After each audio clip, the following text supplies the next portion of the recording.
Hello everyone. Welcome back to my journey. Today, I'm going to fulfill a long-held dream. To build a small wooden house, a sanctuary in a quiet old forest. No electricity, no heavy machinery, just me and nature. Let's see if I can finish before the snow falls.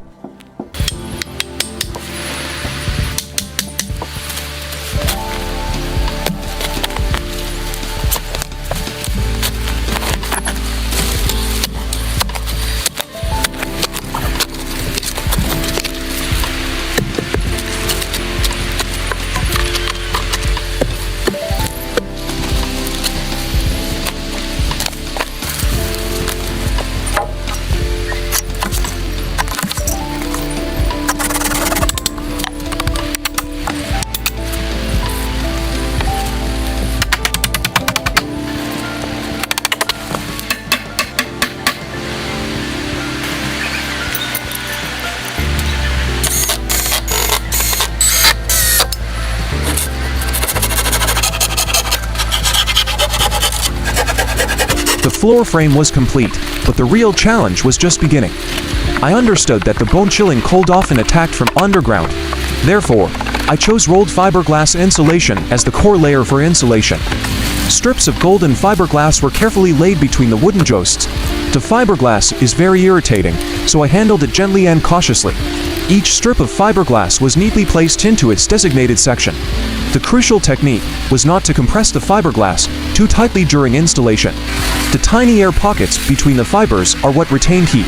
If compressed too tightly, the fiberglass loses its porosity and reduces its insulation effectiveness.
Next, I erected the A-frame roof, the main support structure. The A-frame design allows for quick water drainage and distributes the load down to the two walls. I installed each pair of rafters, aligning the apex precisely with the ridge.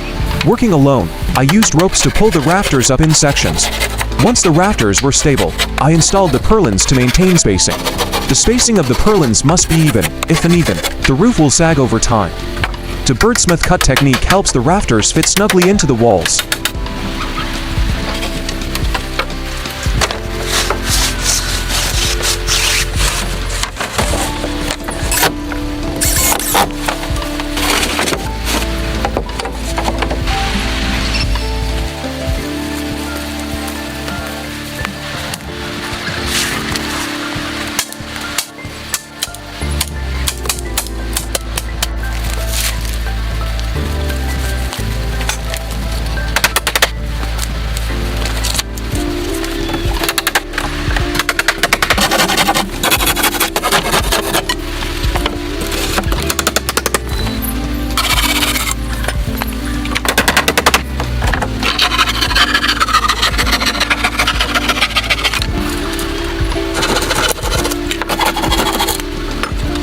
Before the snow fell, I prioritized finishing the house's facade.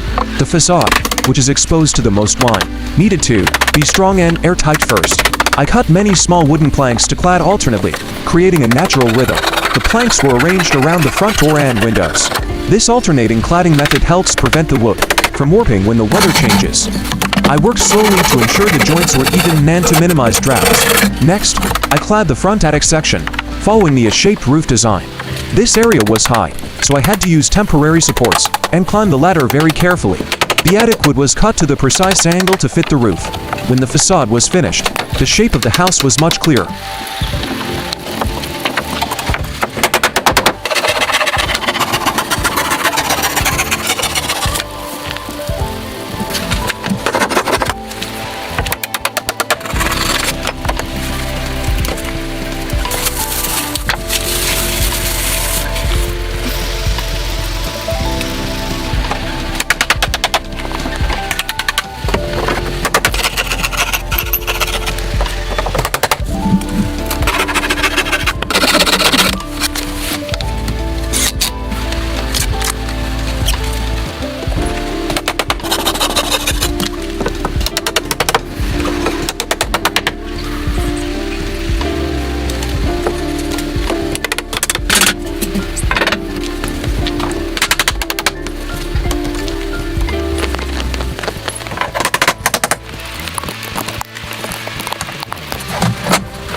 In the final step, I cut trim strips to border the windows and the triangular attic windows.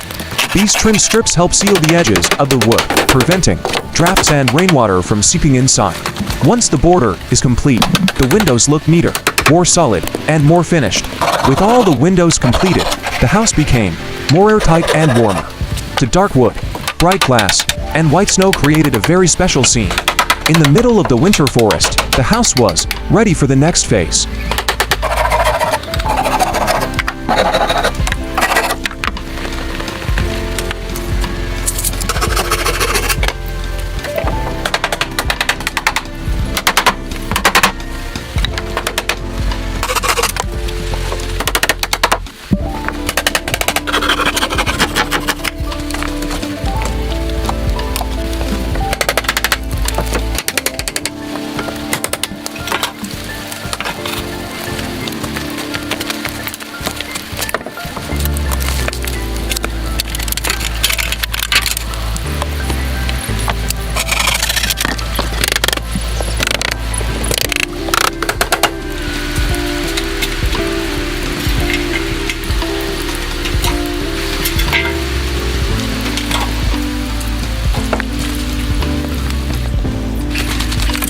I meticulously measured the dimensions to begin making the front door. Then, I built a sturdy wooden door frame, ensuring it was perfectly square. Each piece of dark wood was cut evenly and fitted diagonally to create a herringbone pattern. This arrangement made the door stronger and match the color of the house walls. Once the door was finished, I placed it into the front door frame. I installed the hinges, adjusting them so the door opened and closed smoothly. Then, I attached the wooden door latch. The first closing of the door marked the completion of the house.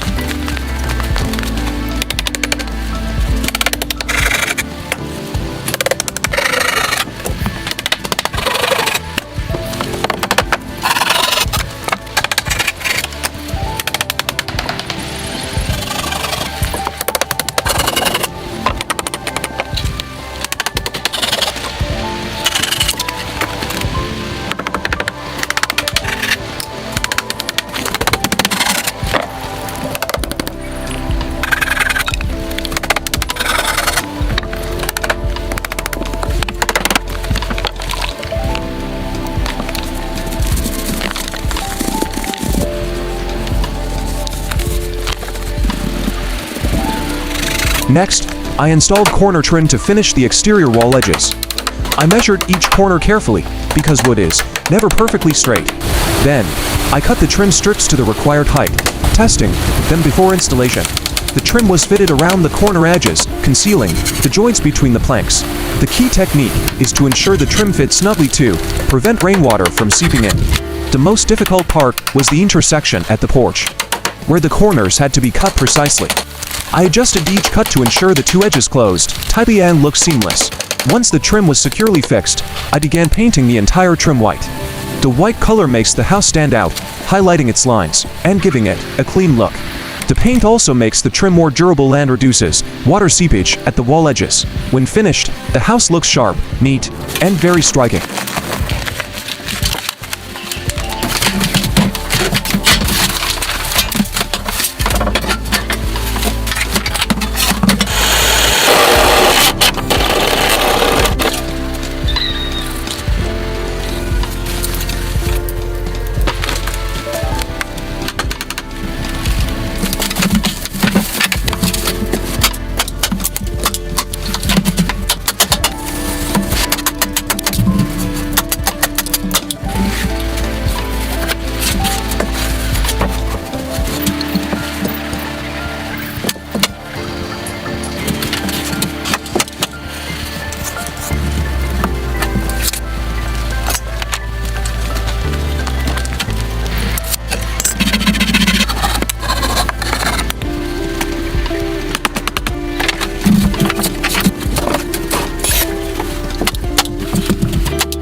Once the insulation was full, I covered the entire area with a layer of heat-reflective foil. I stretched the aluminum foil taut to prevent wrinkles and create gaps. Then, I used a staple gun to secure the foil to the frame. The click-click sound of the staples echoed evenly in the empty space. At the joints, I overlapped the edges wide enough to minimize air leakage. The difficulty was that cold air blowing in caused the foil to easily flap. I stapled more densely at the edges, then evenly in the middle of the sheet.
Next, I started cutting wood to make the stairs to the attic.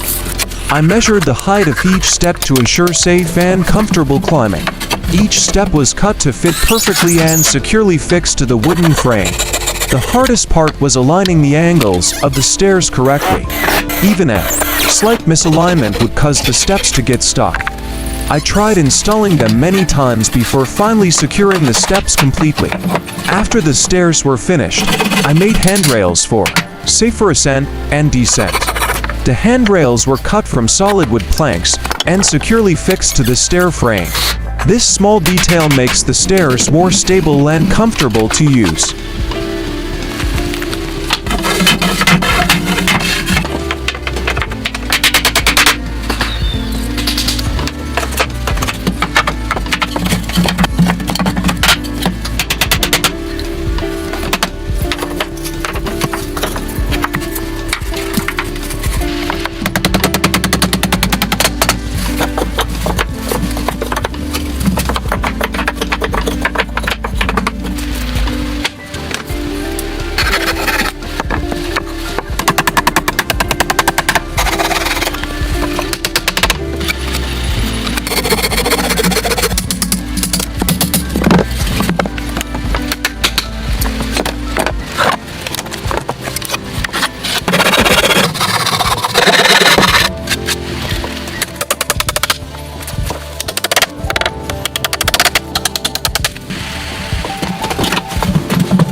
I reinforced all the corners and edges of the house and doors.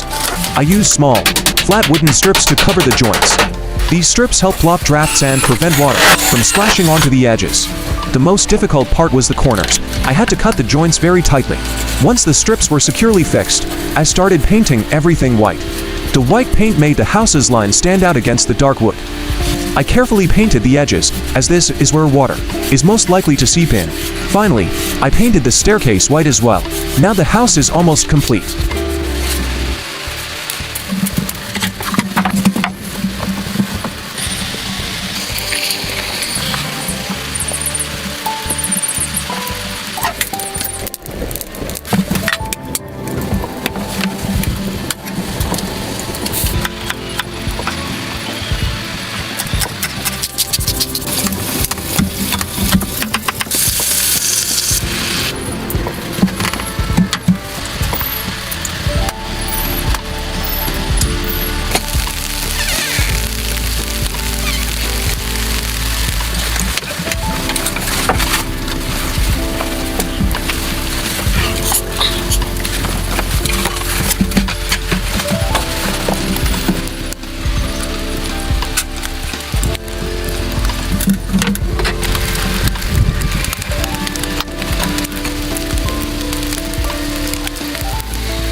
Once the roof frame was stable, I started installing the OS panels on the porch roof.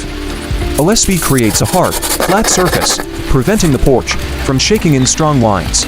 I secured the OSB panels firmly, staggering the joints to increase rigidity. Next, I applied a protective plastic coating to the OSB surface. This plastic layer acts like a raincoat, preventing water from seeping into the structure. I straightened and carefully overlapped the edges to prevent water leaks. The edges were stapled more densely to prevent wind damage in bad weather.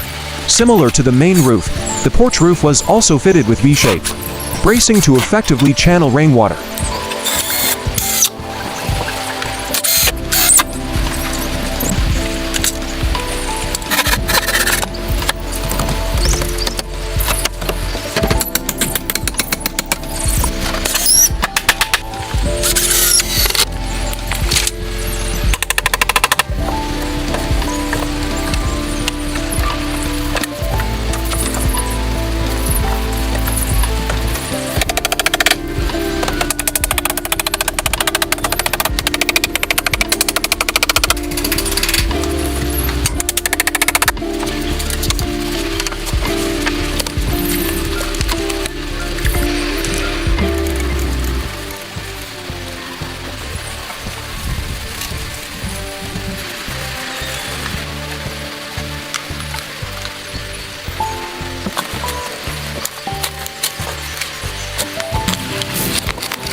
Next, I built steps leading up and down from the porch roof, starting from the corner extension.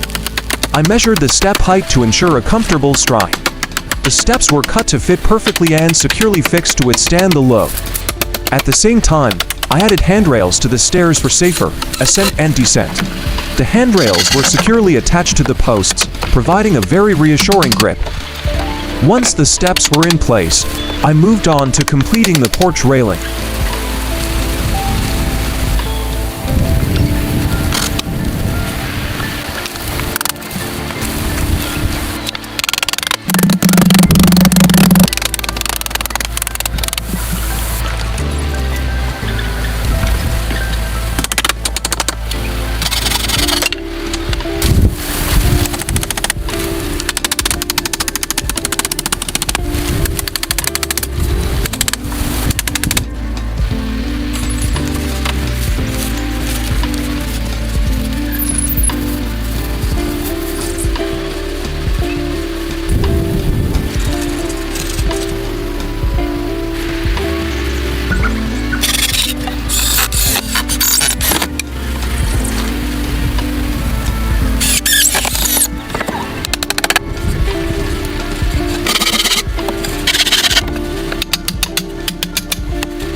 I only left a small opening, just big enough for the dog to enter and exit. The opening had to be at a suitable height to prevent heat loss in cold weather. I reinforced the door frame to prevent the wood from cracking from frequent contact with the dog. Then, I decorated the door area to make the kennel look neat and beautiful. The joints are covered, providing good protection against wind and moisture. When completed, the interior space became spacious and cozy. From an ordinary underrunning area, it has now become a private home for my loyal friend. Finally, to make the house uniform, I painted the porch area with decorative colors. Seeing the dog nestled comfortably inside, I felt the effort was well worth it.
Now, let's move on to the front yard, the most welcoming area.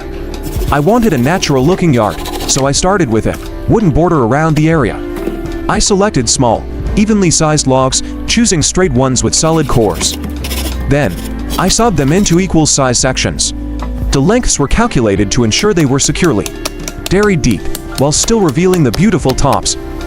I sharpened one end and marked a boundary line for the yard. Each section of wood was hammered in, neatly arranged, and aligned along the pre-marked border. The most challenging part was the uneven terrain, so each section had to be adjusted individually. Once the wooden border was in place, the yard had a clearly defined and very natural look.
I started with the flower bed next to the yard, the most visible spot. I picked stones that fit comfortably in my hand, prioritizing flat and sturdy ones. I arranged the stones in a circle around the flower bed, creating a clear border. After the flower bed next to the yard was finished, I moved on to the two side walls. I arranged the stones in circles along the base of the walls. Arranging the stones wasn't just for aesthetics, it also prevented soil erosion. The technique was to stagger the stones so they would interlock. If any stones were uneven, I rotated them or placed smaller stones underneath. The most difficult part was making the circles perfectly even, natural looking, and not distorted.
After a long day, I prepared a small meal in the mountains.